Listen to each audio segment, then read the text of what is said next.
안녕하세요. 제가 이번에 알아본 자료는 미국의 독립선언서에 대해서 그 키워드를 시작으로 공부를 시작했어요. 근데 제가 미국 독립이 어떤 과정에 이르러서 독립을 하게 됐는지 그 역사에 대해서 좀 음, 영상이랑 자료를 통해서 가져와 봤거든요. 발표를 시작하겠습니다. 보시다시피 미국의 국기의 변화 과정을 먼저 설명해 드릴게요.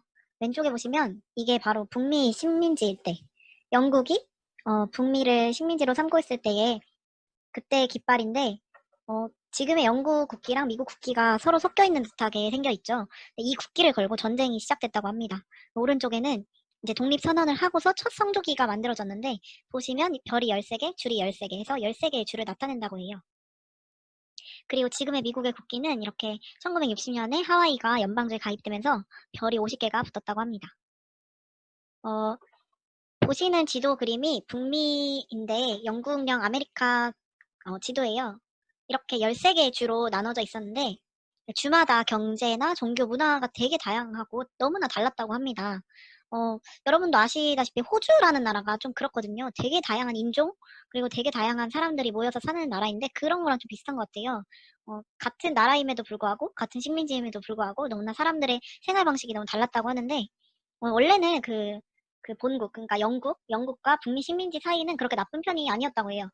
그러니까 그냥 너도 나도 살만했던 거죠. 식민지이긴 하지만. 그것 중에 대표적인 이유가 뭐냐면, 식민지 총독을 본국 출신이 아니라 북미 식민지 태생 2, 3세들을 임명을 했다고 해요. 그러니까 영국인이 총독이 아니라 그 본국, 그 식민지인 출신인 사람이 정치를 했다는 거죠. 그리고 식민지인들은 영국 국왕에 충성을 한다는 조건 하에서 광범위한 자치권을 행사했다고 하고, 그래서 그냥 영국도 차라리 이렇게 관리하는 게 더 편하고 식민지 사람들도 딱히 지내는데 어려움이 없어서 그냥 그럭저럭 지냈다고 합니다. 그래서 독립에 대한 의견은 그냥 3분의 1은 지지하고 3분의 1은 반대하고 3분의 1은 그냥 하든지 말든지 했다고 합니다. 근데 어쩌다가 독립전쟁을 하게 됐을까요? 이유는 바로 세금 폭탄인데요. 1764년도에 보시면 설탕법과 통화법이 대표적이에요. 예를 들어 설탕, 이거를 수입을 하려면 과세를 강화시키는 거예요. 내가 설탕을 사오려면 세금을 더 줘야 되는 거죠. 그리고 통화법이 가장 큰 문제였다고 하는데 이게 정말로 좀 제가 공부하다가 이거 너무 심한데 싶더라고요. 그러니까 식민지 내에서 자체적인 화폐를 사용하지 말고 어, 그 세금을 그 문화 이런 걸 이용하게 했는데 그러니까 내가 만 파운드가 필요하면은 1000파운드의 이자를 붙여서 그 화폐를 사오게 하는 거예요. 그러니까 이게 얼마나 부당한 일이겠어요. 그죠? 그러니까 내가 돈이 필요해서 돈을 사올수록 빚이 자꾸만 쌓여가는. 그러니까 이 세금 때문에 식민지인들이 열이 받게 됩니다. 그래서 굉장히 유명한 사건이 보스턴 차 사건이 일어나는데 식민지인들의 반발이에요. 대표가 없는 곳엔 세금도 없다. 인지세 폐지 안 해주면 너네랑 장사 안 할 거야. 이렇게 이야기를 하게 됩니다. 이 보스턴 차 사건 같은 경우는 이 당시에 굉장히 잘 나가는 회사의 그 물건들을 전부 다 버렸다는데 이때 버려진 그 돈의 가치가 몇십억인가 됐다고 합니다.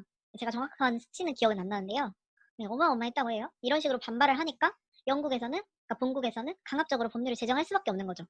이때 바로 토마스 페인의 상식이라는 책이 발간이 되는데 13개 식민지의 독립 여론을 일으키게 만듭니다. 우리 독립하자. 왜 남의 나라에 세금 내고 사냐. 이게 바로 시작이었다고 해요.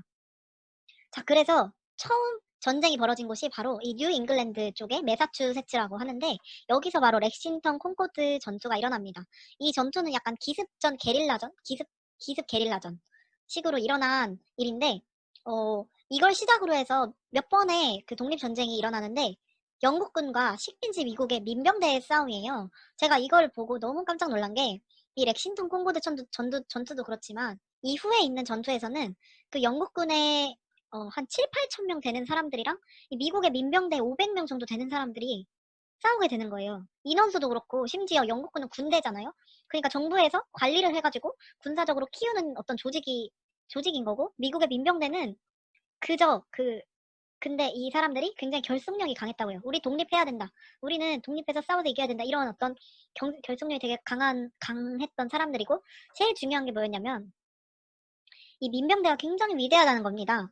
여러분 샤프슈터들이라는 말을 들어보셨는지 모르겠는데 이게 이 당시에 그 미국 식민지에 살았던 사람들이 사냥꾼인 사람들인 거예요. 그래가지고 200야드 엄청 먼 거리에서도 사격을 엄청 잘하고 그리고 생활 속에서 사냥을 하다 보니까 생활 속에서 훈련이 됐던 사람들이었대요.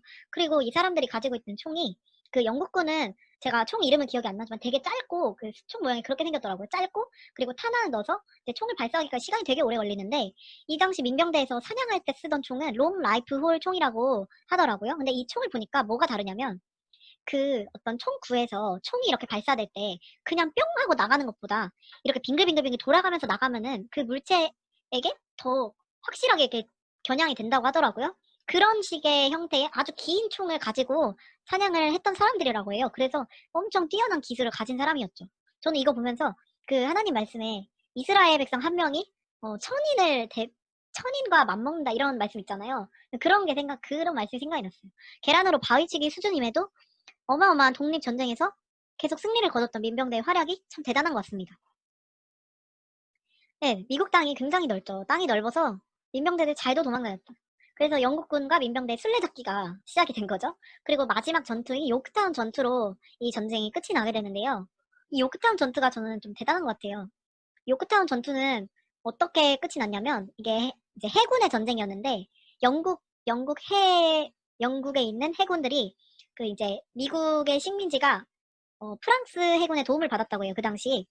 그래서 프랑스 해군이 영국 해군을 이제 점령해가지고 영국 해군이 이제 패배해서 승리한 요크타운 전투인데 그 세기 동안 그러니까 200년 동안 영국 해군이 진 사건은 이 사건 하나밖에 없다고 합니다. 근데 제가 공부를 하면서 너무 놀라웠던 게 뭐냐면 영국 군대에게 문제점이 참 많았어요. 그러니까 그만큼 굉장히 문란하고 타락하고 군 기강이 약해지고 그래서 이 전투를 하기 전에도 그 전날 막 쫑파티하고 술 먹고 놀았다고 합니다. 우리 싸워서 이기지 않겠어 이렇게 해이하게 생각을 했다고 해요.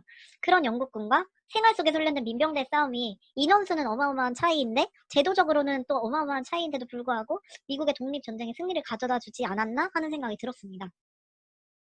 네, 이분은 너무 유명하신 분이죠. 미국의 국부 총사령관 초대 대통령 조지 워싱턴.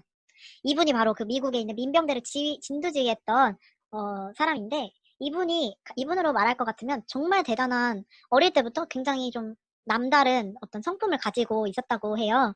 그래서 음, 길이 아니면 가지 말자 이런 게 자기 좌우명이었고 또 겸손해라 그리고 언쟁하지 마라 남의 말을 함부로 판단하지 마라 함부로 이야기하지 마라 이런 마인드를 가지고 계셨던 분이고 제가 밑에 적어놨는데 이분의 오른팔이 10달러에 있는 인물인 알렉산더 해밀턴이라는 인물이고 왼팔이 그리고 왼팔이 토머스 제퍼슨이라고 2달러에 있는 사람이래요. 근데 이 두 명의 조지 워싱턴 오른팔 왼팔이 너무나도 다른 성격의 소유자, 너무나도 주장하는 게 달랐던 사람이라고 합니다. 해밀턴은 산업화, 연방파 이런 걸 주장했고 엘리트를 양성해야 된다. 강력한 중앙 정부를 지향해야 된다. 이런 말을 했던 사람이고 토머스 제퍼슨은 농업화, 정부 권한을 축소하자. 자작농은 공화주의의 미덕의 모범이다. 뭐 이런 말. 그러니까 딱 느낌 알겠죠. 근데 너무 신기하게도 이 조지 워싱턴이란 사람은 이 두 사람을 다 포용해서 결국에는 어떻게 됐냐면 연방파의 엘리트론, 좋은 인재들을 많이 만들어내는 엘리트론과 이 공화파의 대중민주주의를 둘 다 공존을 하게 했다는 거예요. 그 두 사람의 장점만 쏙쏙 골라서 지금까지도 미국의 어떤 정치에 굉장히 많은 영향을 주는 그런 뿌리를 심어놓은 거죠. 그러니까 한 사람의 역할이 이렇게나 대단한 거더라고요. 마지막 페이지인데요. 그렇게 해서 얻게 된 미국 독립은 이 토마스 제퍼슨이 1776년 7월 4일에 발표를 하게 되는데 여기서 저는 이 선언서에 담겨진 심오한 정치 철학은 나중에 시간이 되면은 다시 따로 발표를 하고 싶고요. 여기에 있는 굉장히 중요한 내용을 가져와 봤어요. 제가 읽어드릴게요. 모든 사람은 평등하게 태어났고 창조주는 몇 개의 양도할 수 없는 권리를 부여했으며 그 권리 중에는 생명과 자유와 행복의 추구가 있다. 쭉쭉쭉 내려가죠. 네. 제가, 이 내용이 너무 중요하다는 걸 느꼈는데, 그 사람의 자연권 세 가지의 생명, 자유, 행복의 추구에 대한 인용에 대한 설명에서, 존 로크라는 사람의 글에서 인용되었다는 설이 있대요. 이 존 로크는 생명, 자유, 개인의 재산권으로 했으나, 재산권 대신 행복 추구권이라고, 이 행복의 추구권으로 대체한 이유에 대해서, 개개인마다 행복에 대한 정의는 다른데, 이것은 각자 종교가 다르기 때문이며 이 종교의 자유가 있을 때에만 가능한 것을 전제로 한다. 또한 이 행복을 정부가 강제로 강요할 수 없다는 것이 주된 이유다.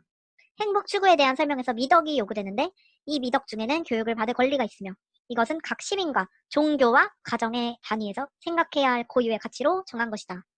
이렇게 내용 설명을 할 수가 있겠습니다. 저는 간략하게 미국이 어떤 역사를 통해서 독립을 하게 됐으며 이 미국 독립선언서 안에서 가장 핵심된 내용이 어떤 거인지 발표를 했는데요. 여기에 더욱더 심오한 개념을 앞으로 더 공부해 가면서 여러분들과 함께 나눴으면 좋겠습니다. 감사합니다.